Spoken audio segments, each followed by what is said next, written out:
नमस्कार, मैं मोहम्मद आसिफ और आप देख रहे हैं एसपीएन 9 न्यूज। एसपीएन 9 न्यूज में आज हम लोग चर्चा करने वाले हैं वो इस बात को लेकर कांग्रेस पार्टी के पूर्व अध्यक्ष राहुल गांधी और कांग्रेस पार्टी की महासचिव प्रियंका गांधी जी के बारे में। जिस तरह से पिछले कुछ दिनों से इन दोनों ने जिस तरह से एक्टिवनेस दिखाया है, जिस तरह से सक्रियता दिखाई है राजनीति में, अब सवाल ये है कि क्या कांग्रेस पार्टी के तमाम जो नेता हैं, जो असहमति जताते रहते हैं, नाराजगी जताते रहते हैं, उनके लिए एक उम्मीद का कायम ये कर रहे हैं, उम्मीदों पे खड़े हो रहे हैं और जिस तरह से ये तैयारियां कर रहे हैं, क्या लगता है कि कांग्रेस पार्टी की जो नैया डूब रही थी उसको बचाने में राहुल गांधी और प्रियंका गांधी कामयाब होंगे? सवाल ये भी है कि क्या सोनिया गांधी ने कांग्रेस पार्टी की पूरी जिम्मेदारी कहीं राहुल गांधी और प्रियंका गांधी को तो नहीं दे दिया है?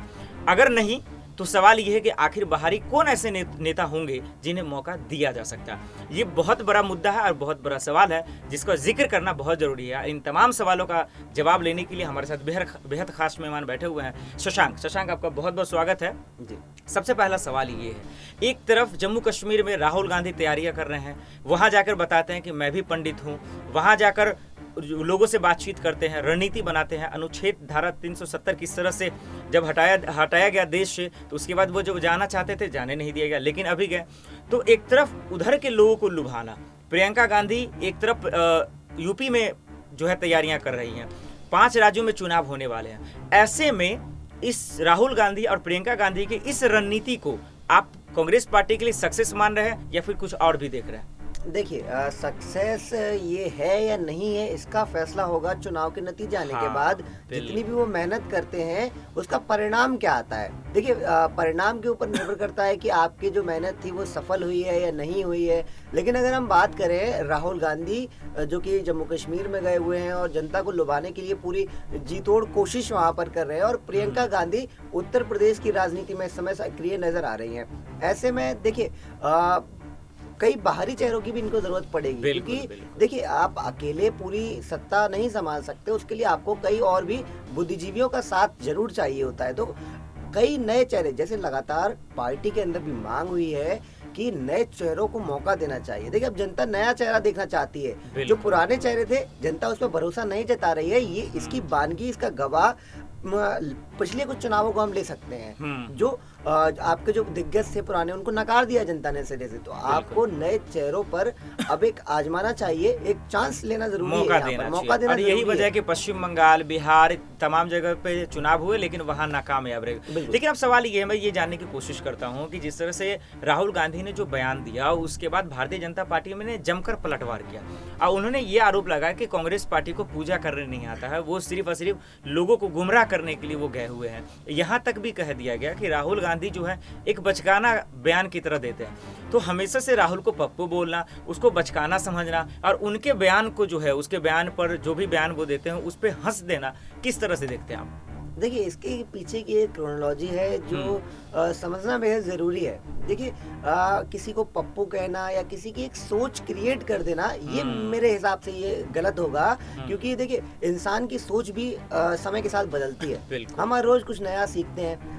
रही बात अगर कि पूजा करना नहीं आता, देखिए बहुत परंपराएं हिंदुस्तान के अंदर भी अगर देखा जाए, पूजा पाठ के अलग अलग रीति रिवाज हैं और कई तरीके हैं। तो ये इसमें मुझे नहीं लगता किसी को जज करना चाहिए। और पूजा करना या भगवान के पास जाना, मंदिर जाना, ये सब अपनी पर्सनल एक निजी चीजें। हाँ, ये राजनीति से जोड़कर देखा जा रहा है क्योंकि राजनीति का एक जरिया इसको आजकल बनाया जा रहा है। लेकिन किसी के ऊपर इस तरह की टिप्पणी करना मुझे नहीं लगता कि ये सही होगा, क्योंकि हर किसी का अपना एक पर्सपेक्ट है, वो किस तरह से पूजा करता है। कई रीति रिवाज भी हमने देखे, अलग अलग सभी के रीति रिवाज होते हैं, तो इसमें दखल देना लाजमी नहीं है। लेकिन अब शशांक सवाल ये है कि जिस तरह से प्रियंका गांधी सक्रिय हैं, अभी हम आपने जिक्र किया कि यूपी चुनाव में किस तरह से वो सक्रिय हैं, रणनीति बना रही हैं, नए नए फॉर्मूले बना रहे हैं।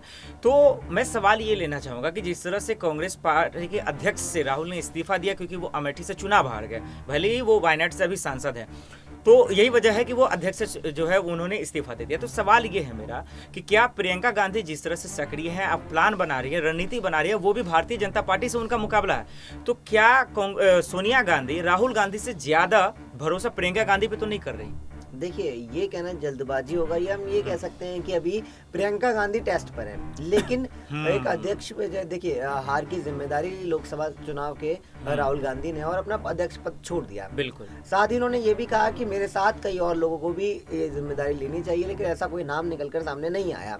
अब ऐसे में लंबे समय से पार्टी को एक अध्यक्ष की, एक कहते हैं ना कि एक सारथी की जरूरत होती है आगे बढ़ने के लिए, वो जगह एक खाली दिखाई दे रही है। और आपसी तालमेल भी पार्टी के अंदर नहीं दिखाई देता नेताओं के अंदर। बिल्कुल। तो एक चेहरा बनाना बहुत जरूरी है जो पार्टी को एक धागे में पिरोए, आगे बढ़े। लेकिन अगर हम प्रियंका गांधी, देखिए प्रियंका गांधी की मांग है, लोग जितने युवा नेता हैं वो सब पसंद करते हैं, चाहते हैं कि प्रियंका गांधी अब आगे आए। लेकिन हो सकता है कि ये यूपी का चुनाव जो है ये उनके लिए एक परीक्षा हो। अगर इस चुनाव में वो कुछ कमाल करके दिखाती हैं, जीत ना सही, अगर दूसरे पायदान पे भी कांग्रेस को ले आती है, तो ये बड़ी सफलता प्रियंका गांधी ये बहुत बड़ी बात आपने बताया। 2017 की तुलना अगर करें तो जो कंडीशन कांग्रेस का, लेकिन अब शशांक सवाल ये है कि आप जिस अध्यक्ष की बात कर रहे हैं, मैं वहां से लेना चाहता हूं कि यही वजह तो नहीं है कि आज कांग्रेस पार्टी में हलचलें चल रही हैं, चर्चाएं हो रही हैं प्रशांत किशोर को लेकर। प्रशांत किशोर को बाखूबी आप जानते हैं कि किस तरह से पश्चिम बंगाल में उन्होंने रणनीति बनाई, ममता बनर्जी को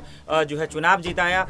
तो क्या आपको लगता है कि जो कांग्रेस पार्टी में प्रशांत किशोर को लेकर हलचलें तेज हो रही हैं, चर्चाएं हो रही हैं, लेकिन अभी तक अंतिम फैसला जो है अध्यक्ष को लेकर या फिर शामिल को लेकर कि क्या कांग्रेस पार्टी माफ कीजिए प्रशांत किशोर कांग्रेस पार्टी में शामिल भी हो सकते हैं, अभी तक फैसला लास्ट ये सोनिया गांधी के पास है। तो क्या लगता है आपको, यही वजह तो नहीं है कि एक ऐसे बाहरी चेहरे की जरूरत है जो पूरे कांग्रेस पार्टी को संभाल सके, और प्रशांत किशोर को लेकर चर्चाएं तेज हो रही है? देखिए, अगर प्रशांत किशोर के ऊपर बात कर ले तो जितना मैं उनको समझ पाया हूँ, मुझे नहीं लगता कि वो किसी पार्टी को ज्वाइन करेंगे। वो पार्टी को ज्वाइन नहीं करेंगे। हाँ, ये हो सकता है कि आगामी चुनाव में हम देखें कि कांग्रेस का साथ देते हुए वो दिखाई दे सकते हैं, लेकिन इस पर भी अभी मोहर नहीं लगाई जा सकती। लेकिन अगर बात जीत हार की करें तो प्रशांत किशोर के साथ साथ ये भी बहुत जरूरी है कि पार्टी की नीतियां जनता के सामने साफ हों।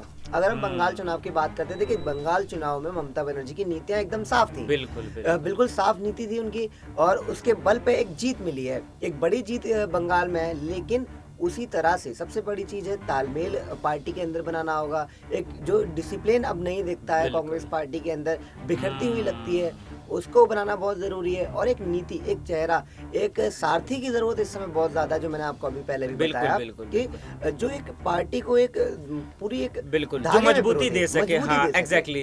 अब बहुत सही सवाल, सही जवाब दिया आपने सर। शशांक, एक आखिरी छोटा सा सवाल लेता हूँ, वक्त की कमी है, और वो ये है सवाल कि क्या लगता है यूपी चुनाव में सबसे शानदार काम कौन कर सकता है कांग्रेस पार्टी के मद्देनजर, वो प्रियंका गांधी या राहुल गांधी?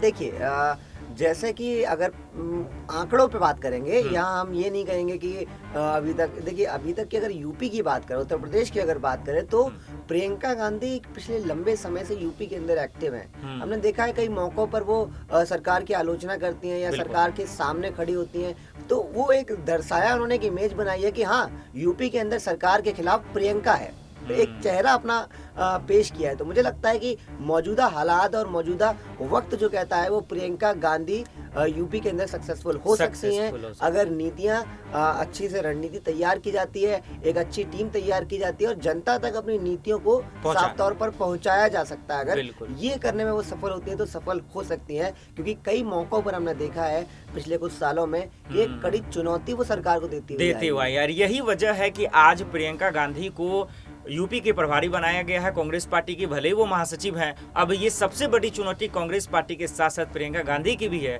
कि आखिर वो 2022 के चुनाव में किस तरह से जो है चुनाव का रणनीति बनाती हैं और किस तरह से तस्वीरें आती हैं। ये तो खैर एक सवाल रहेगा।